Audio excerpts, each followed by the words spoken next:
went back into the dressing room, still wired and high. Bex was sitting there. She said, well, that's you off free kicks now, Bex, which she weren't too pleased about. You know, everyone was very excited about it. And I was excited about Michael Jordan, but I'm not a basketball fan. And I was more annoyed with him the fact that he was an hour late. Do you think he gets a bit of unfair flack? Because I think he's got 20 goal contributions this season and no one really, I don't think, puts enough respect on that. Do you know what that is? That's the sign of the times, isn't it? People don't want to admit that they was wrong. Before we get started, thanks to Score More with Xbox for making this video happen. And you can now play FIFA 22 on Xbox Game Pass Ultimate via EA Play. Let's get into it. Hello team and welcome back to Unfiltered, the show where we get you the story behind the post. Joining me today, it's England legend, it's Joe Cole. How are you, sir? I'm very good, how are you?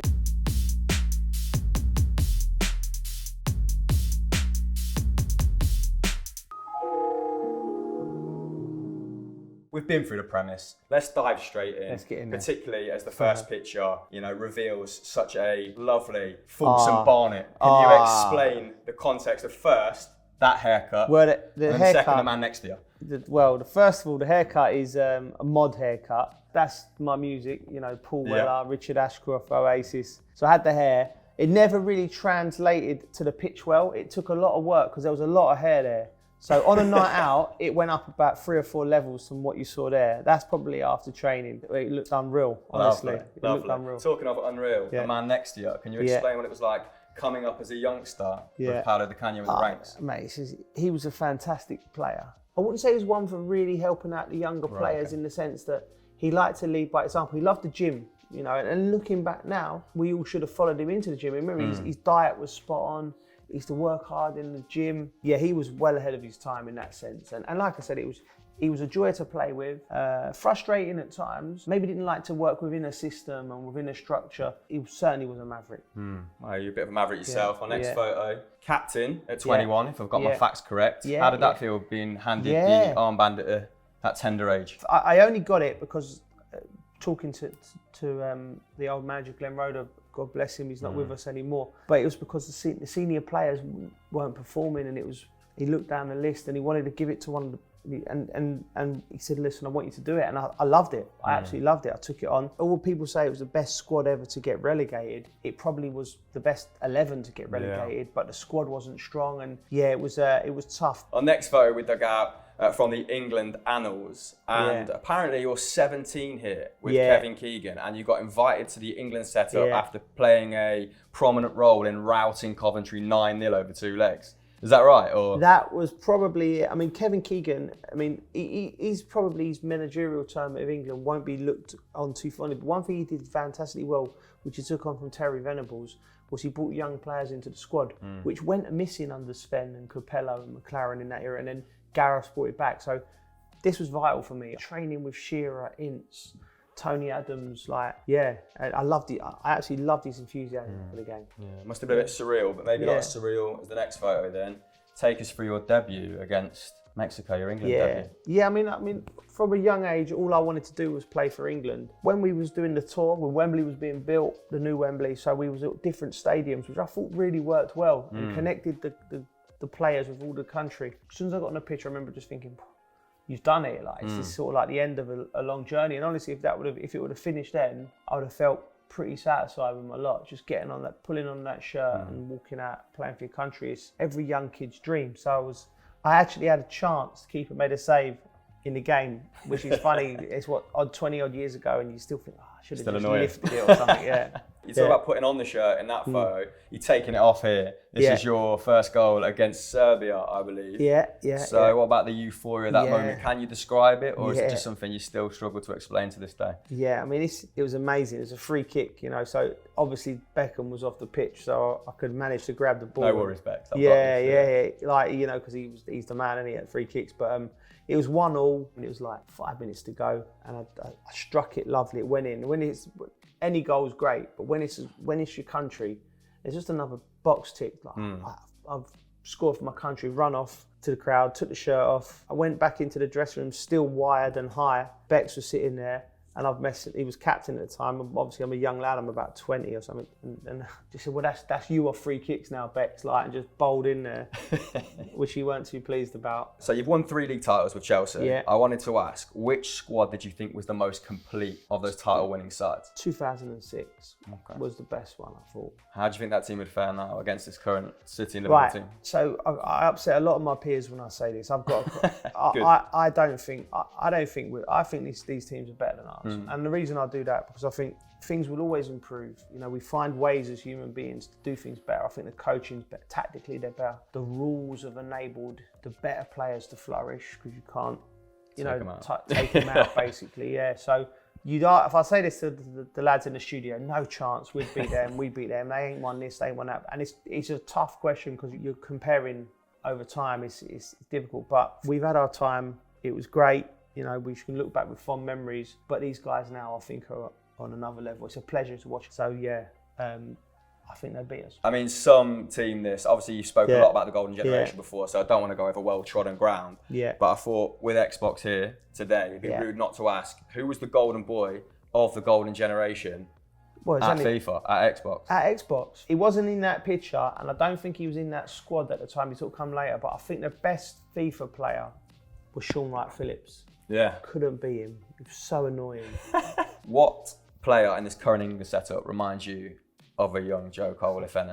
Well, that's a good question. The most similar to me, I think, is probably because he's at Chelsea and I've watched him, I'll probably say Mason Mount. The others have different attributes. Some have better attributes in certain aspects than him, but he's more rounded. I think if we had a time machine and you put all of them great players, and they're all great players, you took them out and put them back in our era, Mason would be the one that adjusts quicker. Yeah. Some of them wouldn't believe the tackles they get and things like that. Do you think he gets a bit of unfair flack? Because I think he's spoke 20 goal contributions this season, and no one really, I don't think, puts enough respect on that. No. Well, that's. Do you know what that is? That's the sign of the times, isn't it? People don't want to admit that they was wrong. Anyone who's not having Mason Mount needs to just really have a look at themselves. Just go and watch. You heard it from Joe Cole. Yes, agree. Yeah. Right, next photo then, and this is utterly bizarre. This is you with Michael Jordan, Theo Walcott, and Anton Ferdinand. Yeah. I mean, can you explain the context of this firstly? Because that is. Yeah, I mean that was a commercial thing for Nike. You know, everyone was very excited about it. And I was excited about Michael Jordan, but I'm not a basketball fan. So obviously I knew who he was. But Theo and Anton were like... In awe. And I was more annoyed with him, the fact that he was an hour late, because I had somewhere to go. From one great to another then. Tell us about the day that Diego turned up. This is a bone of contention with my wife, because she says, I'm smiling more there than I am in my wedding pictures. That isn't ear to ear grin. That is like just cheesy beyond belief. I was so happy walking out to training. He was friends with Avram Grant, I think. As I'm walking towards him, I'm thinking, who's this little fella here? Like, he's got a baseball cap on. I thought, is he one of the groundsmen or something? Yeah, like, if you saw him from behind there, And he turned around and I saw him, and it was like one of them moments where you're just like, you're taken aback. I was taken aback because he's such an iconic figure. And then he said, Joe Cole. And I just went, I didn't get no words out, I just cuddled him. This one, it's just you and Ed Sheeran. I just wondered what you were saying to one another here. And then I wanted to ask you what your bizarrest celebrity encounter is. Ooh. I mean, Michael Jordan at the Camden Roundhouse is up there. Yeah, that's up there. Have you had something that's a little bit more niche? We ended up singing with Ed that night. That was on Crouchy's Euros show. The weirdest one was probably, as a kid in Camden, back in the 90s, going to San, I was an Oasis fan. Noel Gallagher moved into Primrose Hill, and we found out where he lived. So we went and knocked on his door. His missus at the time come out, showed me the door, and we said, is Noel there? And she went, no, he's not here. We went, yeah. And we went, we only want to know if he wants to come out for a kickabout. She went, he's not here. And we was like, we know he's here. Anyway, she got a bit upset with us. I thought, I'm not having that. So we rung the bell again. I said, just get Noel. And she's, go away, leave us. All right. So anyway, he's popped his head out. All right. And we've gone, all right, Noel. He says, fancy a kickabout? And he went, he said, no, I've got to go tour tomorrow. Probably didn't. He said, I've got to go tour tomorrow. And we was like, all right, sweet. And then we just walked off. Let's move to the continent now then. Here's you rocking it in Lille. Yeah. So what's your favourite memory from that period? Because it was quite an exotic or rare thing then, wasn't it, for an England player, an establishing player to head to the continent? Yeah, it was rare. It was rare. My favourite memory was But scoring my first goal for the club, felt one of the best in my career actually. So it was one of my first few games that the fans took to us, and just the football opened my mind to how football should be played. How you see football played now is what we was trying to achieve at Lille, and tactically it blew my mind the way we played, and it changed my perception of football. The manager Rudy Garcia, I think he's brilliant. I think we'll see him in the Premier League. Since then he's gone on and managed Roma, Marseille, Lyon, had success at all of them relative to what the clubs can do, and I just absolutely love my time there. Yeah, so you rock up to training. There's a young Dimi Payet there and Eden Hazard. Are you thinking, oh, the standard is maybe a little bit higher than I anticipated. Who are these boys? Well, that's it. People, they were young boys at the time. Payet was actually struggling at the time. He had a little knock, so I didn't see the best of him till the end of the season. But Eden Hazard was incredible, and could you tell from the he's the first session? Yeah, best player I've played with. Like unbelievable talent, had everything.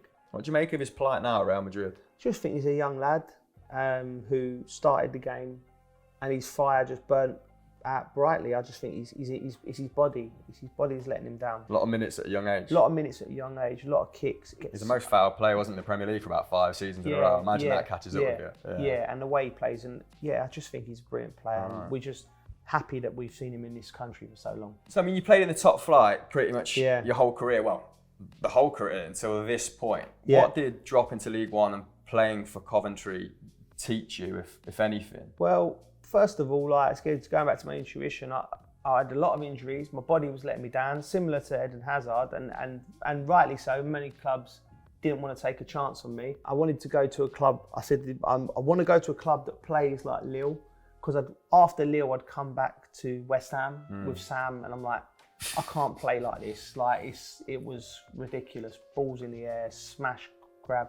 I didn't want to do that. So there was no options at the top 2 tiers of football. And, I can't blame that. I couldn't keep myself fit. But I met Tony Mowbray. Tony Mowbray plays football the right way. And I absolutely loved my time. Reinvigorated my love of football. Met another young player there, James Maddison. Another great. I seem to come across these great young players, and hopefully I've had a little bit of an influence. A little word in the rear. Yeah, like I said, I come across Jack Grealish when I was at Villa for that year. James Maddison, Eden Hazard, Payet. It's like all these types of players.